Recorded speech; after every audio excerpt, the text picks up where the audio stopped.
There's a good amount of rising voices that say that playing it safe might not be your best option. How are you a believer and you're risk adverse? When people face lions' dens and people face being thrown in the fiery furnaces, and here you are, you're totally risk averse. First of all, the Bible says that the just, the uncompromisingly righteous, shall live by faith. Faith is a lifestyle. Faith is not exhibited by sitting in a hammock and sitting on your couch. It said that the just shall live by faith. That's a lifestyle. So you can't be risk averse and be akin with the just, because when you're living a lifestyle of faith, that means that you walk by faith, 2 Corinthians 5 verse 7, and not by sight. So you don't see it. There's no evidence that you should be doing what you're doing. You're taking a chance. You're sticking your neck out.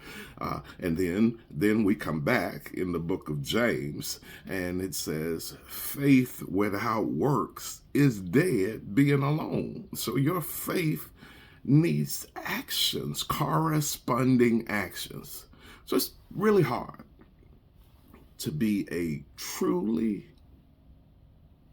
person of faith and be risk averse. How are you never taking chances? How are you never sticking your neck out? Well, it might go bad. Well, on the other hand, it might go good.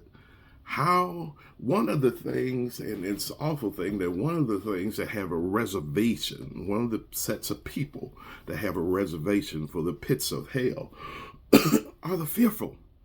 How can believers and people of faith be so engrossed with fear?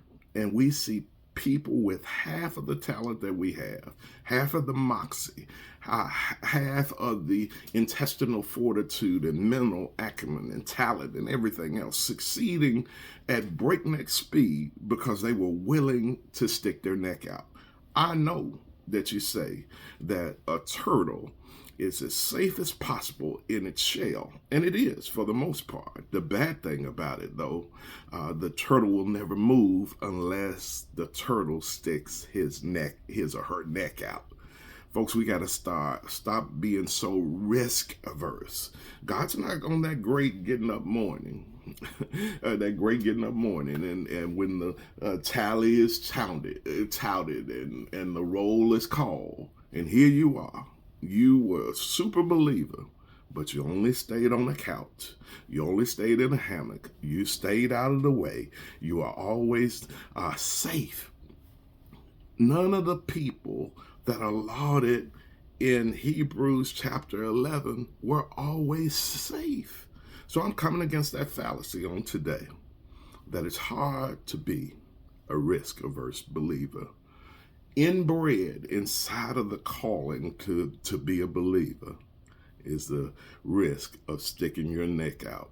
Take the risk on something that you feel so passionately about, that God has spoken into your life, because some people don't even have what you have and they're achieving at breakneck speed. It's hard to be. Those that do exploits, we all want to praise that. We're all ready to go into a buck on that. But those that do exploits have to stick their neck out to do them. Be a strong believer and a strong person of faith, and stop playing it safe all the time. Be blessed.